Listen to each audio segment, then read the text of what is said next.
Hi, this is me, Dr. Deepa Rawat, and I'm going to discuss a very common topic today, which is very important for the exam point of view and as well as for the clinical point of view as well. So, let's start with the topic. The topic is anemia.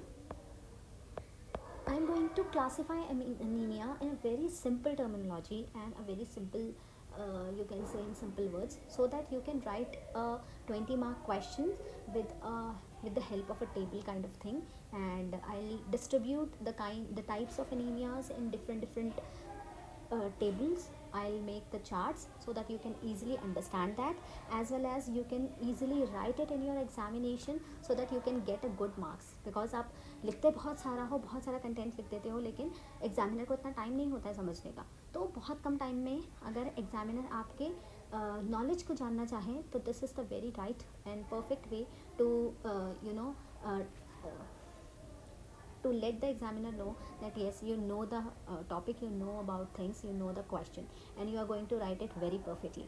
So we are going to start with this, but before that, if you have not subscribed to the channel yet, please do subscribe it, like this video and share this with your friends and colleagues. Okay so we will start with the definition first because जब भी हम कोई topic start करते हैं उसको definition से start करने का रीज़न ही यही होता है कि हम एग्जामिनर तक पहुंचाना चाहते हैं कि एटलीस्ट हमें इस शब्द के बारे में या इस टॉपिक के बारे में या जो सब्जेक्ट के बारे में बात हो रही है उसके बारे में कुछ तो पता है। So what is anaemia? Simply बोलो, it is defined as low haemoglobin, low RBC count और लो हीमोग्लोबिन। ठीक है जी, इनमें से कुछ भी। अब अगर हम एचबी की बात करें तो मेल्स में ये सब आपको लिखना है। उसमें मेल्स में एचबी कितना होना चाहिए? लेस देन 13.5 हो तो वो एनीमिक है। फीमेल्स में कितना होना चाहिए? लेस देन 12 हो तो वो एनीमिक है। अगर हम प्रेग्नेंट फीमेल की बात करते हैं तो लेस देन 11 ग्राम पर डेसिलीटर, है ना? इससे कम हो then the patient is anaemic. If we talk about the haematocrit values, males में होती है लेस देन 41%, फीमेल्स में होती है less than 36%। If we talk about this thing, RBC count, then it is almost same in both the genders. Less than 3 lakhs, है ना? Less than 3 lakhs, then we can consider it as anemia. फिर ये हो गया, हमारा definition हो गई कैसे कैसे हम किन किन पेशेंट्स को बोलेंगे कि उनको एनीमिया है, ये हो गया। अब क्या है, जो क्लासिफिकेशन है बेसिक, क्या पूरा का पूरा टॉपिक इसी पे रहेगा। क्लासिफिकेशन क्या है, इसको हमने क्लासिफाई किया द एनीमिया। अब मैं आपको दो टाइप की क्लासिफिकेशन बताऊंगी, ठीक है? एनीमिया इज क्लासिफाइड फर्स्ट, ठीक है? सबसे पहले तो कैसे क्लासिफिकेशन हुआ उसका? According to pathophysiology. मतलब कि पैथोफिजियोलॉजी क्या है, किस कारण से एनीमिया हो रहा है और क्या क्या चेंजेस बॉडी के अंदर आ रहे हैं जिसकी वजह से एनीमिया हो रहा है, या एनीमिया मतलब हीमोग्लोबिन में क्या क्या चेंजेस आ रहे हैं, आरबीसी में क्या क्या चेंजेस आ रहे हैं, क्यों हो रहा है, क्या क्या फैक्टर्स हैं जिसकी वजह से ये सब हो रहा है। तो उस पहले पैथोफिजियोलॉजिकल कॉजेज हम देखेंगे अकॉर्डिंग टू द पैथोफिजियोलॉजी। और सेकेंड हम जानते हैं कि अकॉर्डिंग टू द साइज भी क्लासिफिकेशन होता है, ठीक है? According to size of RBC, इसके हिसाब से भी क्लासिफिकेशन होता है। हमने पढ़ा है ना इसमें कौन कौन से हैं? Macrocytic, normocytic and microcytic. इसमें से आप एग्जाम्पल्स अपने हिसाब से इसमें एग्जाम्पल्स लिख सकते हैं। जैसे मैं यहाँ पे एग्जाम्पल अगर लिखूँ तो मैक्रोसाइटिक में मेगालोब्लास्टिक, जो किसकी वजह से होता है? B12 डेफिशिएंसी की वजह से, डिक्रीज इन B12, है ना? इसके अलावा नॉर्मोसाइटिक के क्या क्या कारण हो सकते हैं?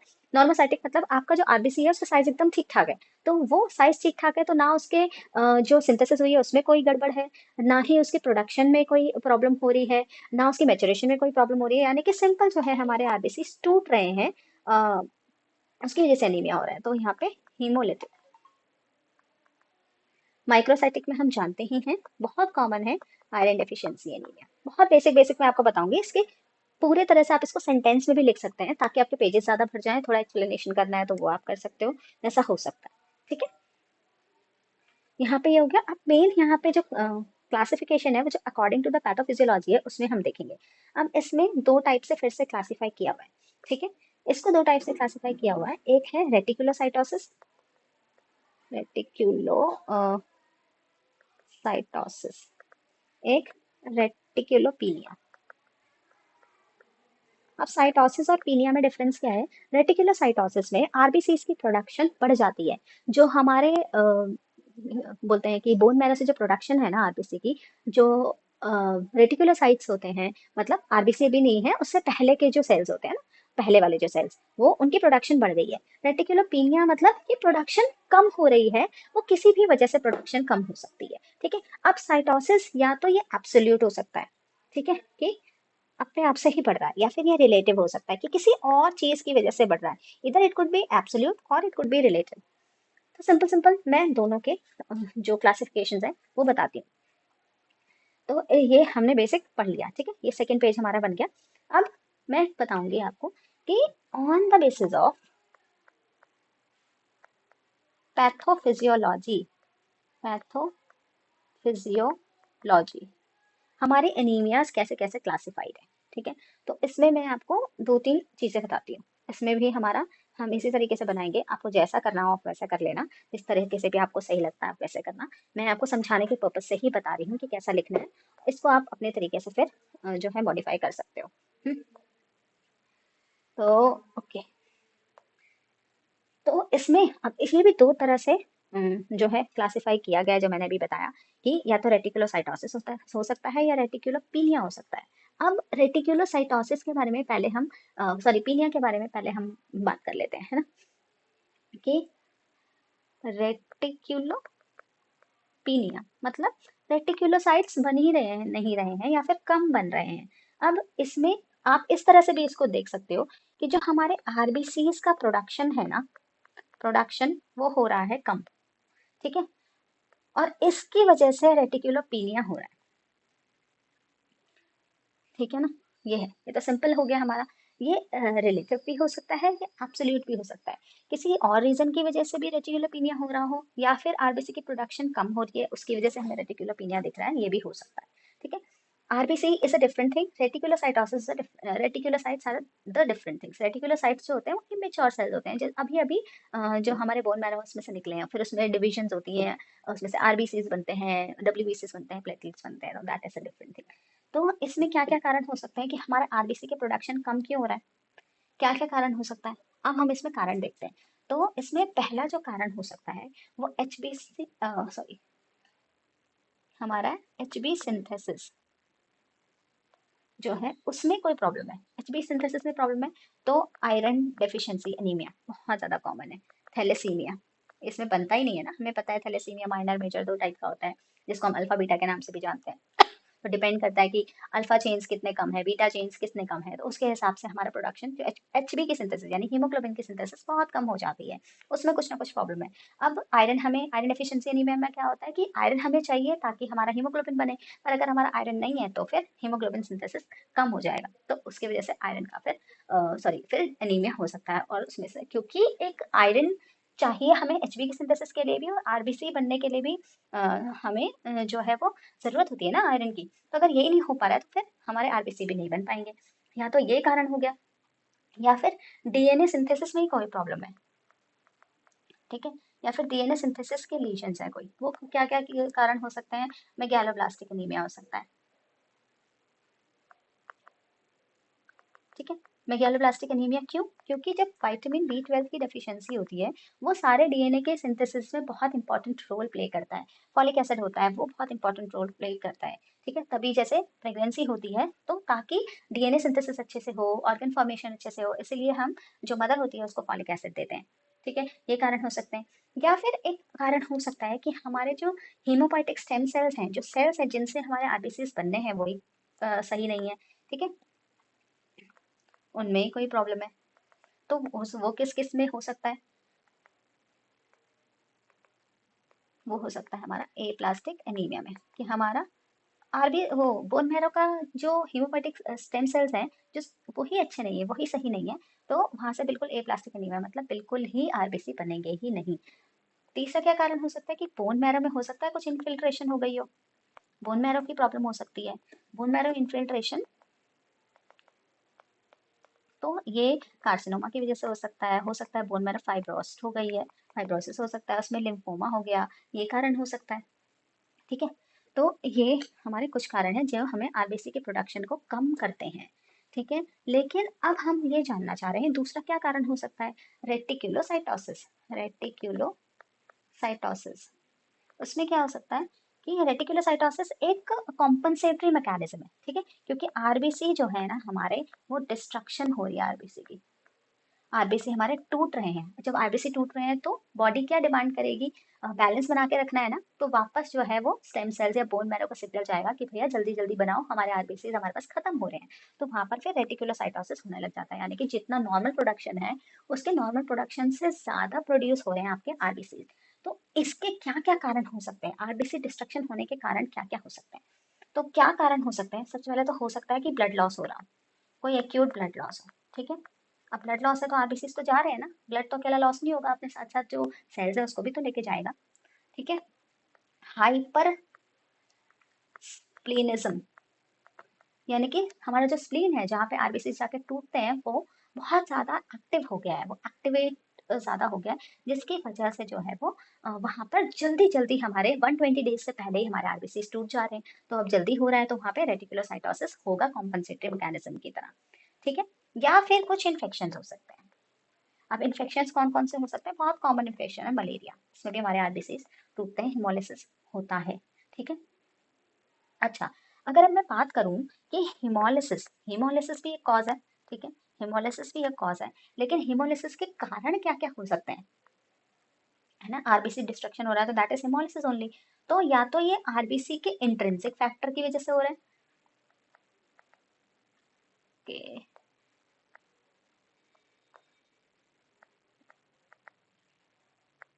या एक्सट्रिंसिक कॉज है कोई,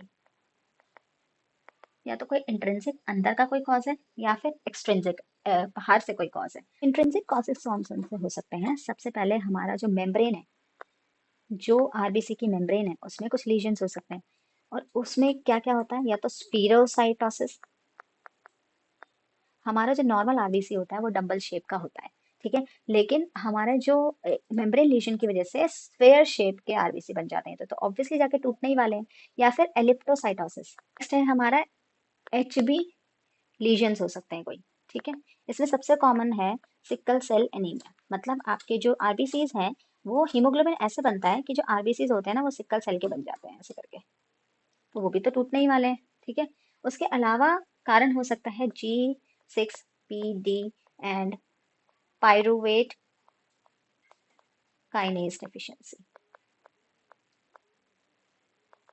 ठीक है, ये सारी चीजें तो हैं, ये रीजन है इनसाइड, यानी कि ये इंट्रिंसिक रीजन है, they are the intrinsic reasons, यानी कि आरबीसी के अंदर ही कोई प्रॉब्लम है।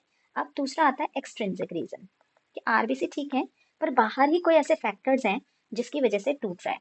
अब बाहर फैक्टर्स में ये हमारे हाइपरस्प्लेनिज्म भी इसी में आ जाएगा, मलेरिया भी इसी में आ जाएगा। ठीक है, एक्यूट ब्लड लॉस भी इसी में आ जाएगा, तो आप इन सबको ना लिख के इसको भी लिख सकते हो, इसी के साथ इसको कॉन्ट्रीब्यूट कर सकते हैं।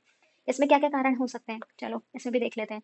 इसमें सबसे पहले तो इम्यूनिटी, इम्यून इश्यूज हो सकते हैं, है ना, जो हमारे एंटीबॉडीज होती हैं, कोल्ड एंटीबॉडीज, वार्म एंटीबॉडीज, तो सबसे कॉमन इसमें ऑटो इम्यून हीमोलिटिक एनीमिया। ठीक है, या फिर माइक्रो एंजियोपैथीज, मतलब आपके जो कैपिलरीज हैं उन्हीं की वजह से ही ब्लड जो है, ब्लड सेल्स हमारे टूट रहे हैं, तो माइक्रो एंजियोपैथीज। इसमें क्या क्या है, थ्रोम्बोसाइटिक थ्रोम्बोटिक थ्रोम्बोसाइटोपेनिक पर्प्यूरा। ठीक है, हीमोलाइटिक यूरेमिक सिंड्रोम, ये कारण हो सकते हैं on the basis of size of RBC. तो माइक्रो, माइक्रो में आते हैं हमारे iron deficiency anaemia, anaemia of chronic diseases. ठीक है, फिर आता है हमारा थैलेसीमिया। ठीक है, lead and zinc, lead toxicity, zinc deficiency. फिर मैक्रो, मैक्रो तो हम सबको ही पता है, deficiency of folic acid, vitamin B12, ठीक है। और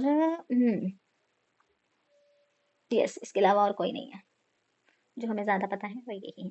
दूसरा आता है नॉर्मो, यानी कि हमारा आरबीसी का साइज एकदम ठीक है। किडनी डिजीजेज हो सकती है,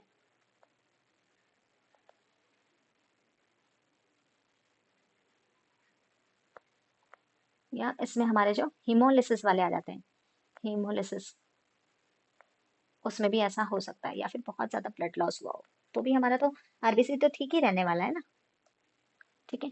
ये हो गया साइज के बेसिस पे, तो बहुत ईजी है। दूसरा एक और सिंपल क्लासिफिकेशन बताती हूँ, जिसको हम बोलते हैं काइनेटिक क्लासिफिकेशन, है ना। ये बहुत ईजी है, और कुछ और ना समझ में आया तो ये तो लिख ही देना। इसमें भी जो है वो सेम है, क्लासिफिकेशन है, सेम ही है, on the basis of reticulocyte production index. ये है, sorry, on the basis of reticulocyte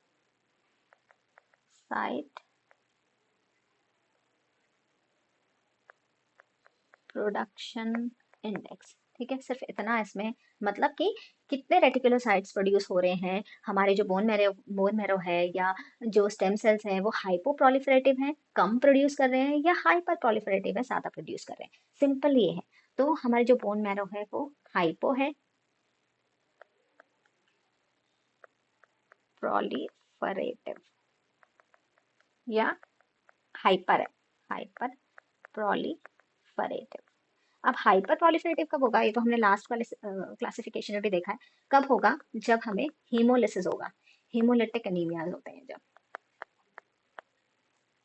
ठीक है। अब हाइपर प्रोलिफरेटिव मतलब लो आरबीसी प्रोडक्शन, लो आरबीसी प्रोडक्शन।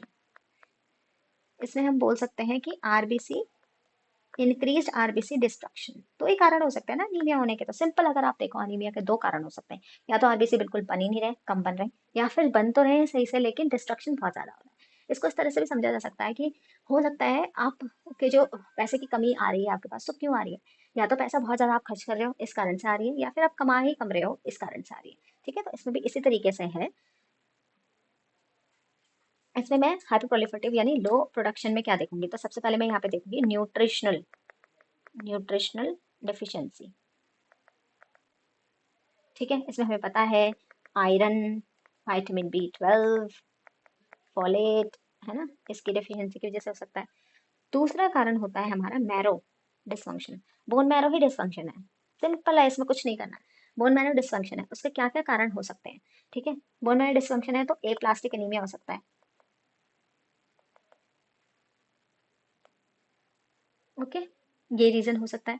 या फिर डिस्प्लास्टिक सिंड्रोम हो गया है, अच्छे से काम नहीं कर रहा, बना तो रहा है लेकिन सही नहीं बना रहा है, माइलो डिस्प्लास्टिक सिंड्रोम, ठीक है। या फिर bone marrow infiltration, bone marrow में कुछ इन्फिल्ट्रेट हो गए हैं, जैसे वही मैंने बताया था ना लास्ट में, फाइब्रोसिस हो गया, लिम्फोमा हो गया, कार्सिनोमा हो गया है, उसकी वजह से भी हो सकता है। इसमें तीसरा होता है टॉक्सिन्स, जैसे रेडिएशन, कीमोथेरेपीज।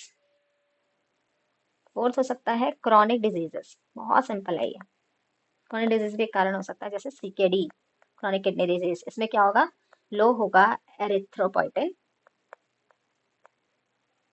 और एरिथ्रोपोइटिन आपको पता है कि आरबीसी की सिंथेसिस के लिए कितना इंपॉर्टेंट है, ठीक है। दूसरा हो सकता है लिवर डिजीजेस।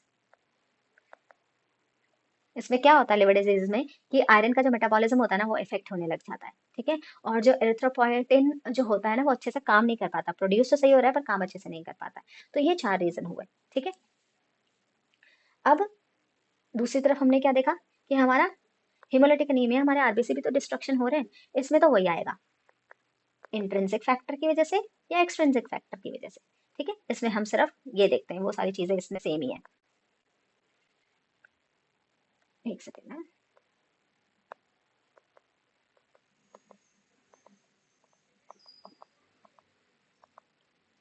ठीक है, और इसमें कुछ नहीं है। नहीं तो आरबीसी डिस्ट्रक्शन हो रहे हैं इंट्रिंसिक फैक्टर की वजह से, एक्सट्रिंसिक फैक्टर्स की वजह से। ठीक है, उसमें भी सारे वही आ जाएंगे कि मेम्ब्रेन में प्रॉब्लम है या एंजाइम की कोई डिफेक्ट है, हीमोग्लोबिनोपैथीज है, ये हो सकता है। ठीक है, बाकी वही इन्फेक्शन की वजह से भी हो सकता है, जो हमने पिछले उसमें देखा है, इन्फेक्शन की वजह से, यानी कि मलेरिया, जो मैंने पहले भी अब एक्सप्लेन करा है। टॉक्सिन्स हो सकते हैं जिसकी वजह से टूट रहे हैं, तो टॉक्सिन्स कौन सा हो सकता है, स्नेक वेनम या फिर लेड पॉइजनिंग।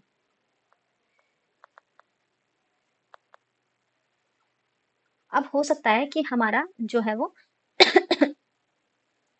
कुछ ऐसे मैकेनिकल कॉजेस हैं जिसकी वजह से भी हमारे आरबीसी टूट रहे हैं, जो हमने जैसे डीआईसी हो गया, टीटीपी हो गया, एचयूएस हो गया, वाल्व्स हो गए, ये सारे एक्सट्रिंसिक फैक्टर्स में ही आ जाएंगे। एक्सट्रिंसिक फैक्टर आप पिछले वाले में से देख लेना, वो सेम ही है। इसमें आरबीसी डिस्ट्रक्शन के क्या क्या कॉजेस हो सकते हैं, इंट्रिंसिक, एक्सट्रिंसिक, या फिर कोई इन्फेक्शन हो सकता है, या टॉक्सिन्स हो सकते हैं। इसमें तीन चीजें। तो दिस इज द थिंग जिसमें हम क्लासीफाई कर सकते हैं कि क्या क्या क्लासिफिकेशन, किस किस तरह से हम एनीमिया क्लासीफाई कर सकते हैं। अच्छा, अगर मैं मेजर चीजें बताऊं, थोड़ा सा एक मैं ना टेबल से भी आपको बताने की कोशिश करती हूँ। ठीक है, यहाँ पे मैं बहुत छोटा सा एक टेबल बनाऊंगी जिसको आप एज इट इज वो भी ले सकते हो, क्या बोलते हैं, स्क्रीनशॉट भी ले सकते हो या लिख भी सकते हो।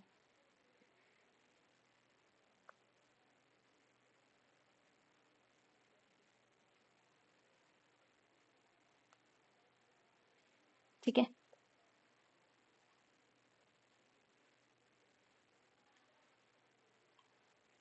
यहाँ पे लिखेंगे हम फीचर्स,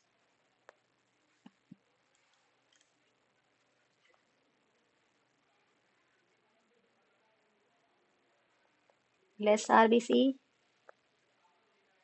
प्रोडक्शन, मोर आरबीसी डिस्ट्रक्शन। अब यहाँ पे जो इशू है वो क्या है, मेन इशू, मेन प्रॉब्लम क्या है यहाँ पे, bone marrow fails to produce enough RBC. इसीलिए तो ना, किसी भी रीजन से चाहे वो प्रोड्यूस ना कर पा रहा हो, जो भी रीजन हो, लेकिन बोन मैरो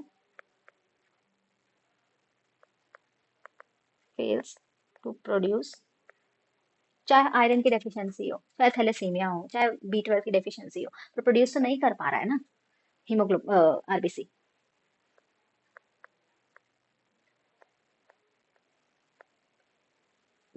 यहाँ पे क्या हो रहे हैं, आरबीसी आर गेटिंग डिस्ट्रॉयड।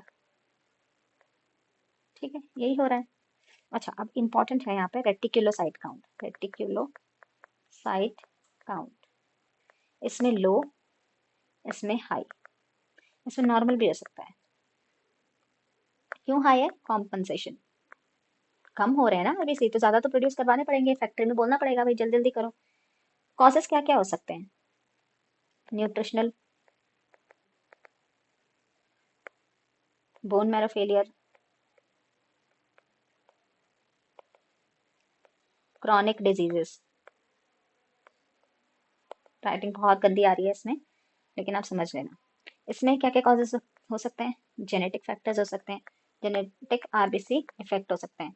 कैसे आरबीसी डिफेक्ट हो सकते हैं, spherocytosis, elliptocytosis, sickle cell anaemia, thalassaemia, ये सब चीजें हो सकती हैं। ऑटो इम्यूनिटी, ऑटो इम्यूनिटी या एलो इम्यूनिटी, ऑटो मतलब खुद की ही बॉडी सेल्स डिस्ट्रक्ट कर रही है, ऑलो इम्यूनिटी मतलब बाहर की कोई चीज ऐसा आई है जिसकी वजह से हमारे आरबीसी डिस्ट्रक्ट हो रही है। अब बाहर के सेल्स क्या हो सकते हैं, या तो जो कोई हमें ब्लड ट्रांसफ्यूजन हुआ है वो मिसमैच हो गया है, वो कारण हो सकता है। या फिर जो मदर और बेबी, नया नया बेबी पैदा हुआ है, तो वो जो हमारा क्या होता है, नेगेटिव पॉजिटिव होता है ना, क्या होता है।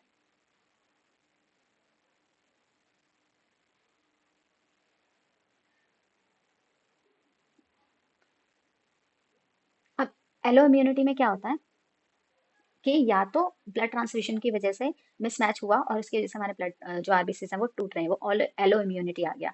या फिर R H negative, positive mother है, उसको बच्चा हुआ आर एच नेगेटिव, तो वो आर एच इनकम्पैटिबिलिटी की वजह से भी बच्चे के ब्लड सेल्स टूटने लग जाते हैं, हेमोलिटिक एनीमिया हो जाता है उसको। ठीक है, ये भी एक कारण हो सकता है। Auto immunity, alloy immunity,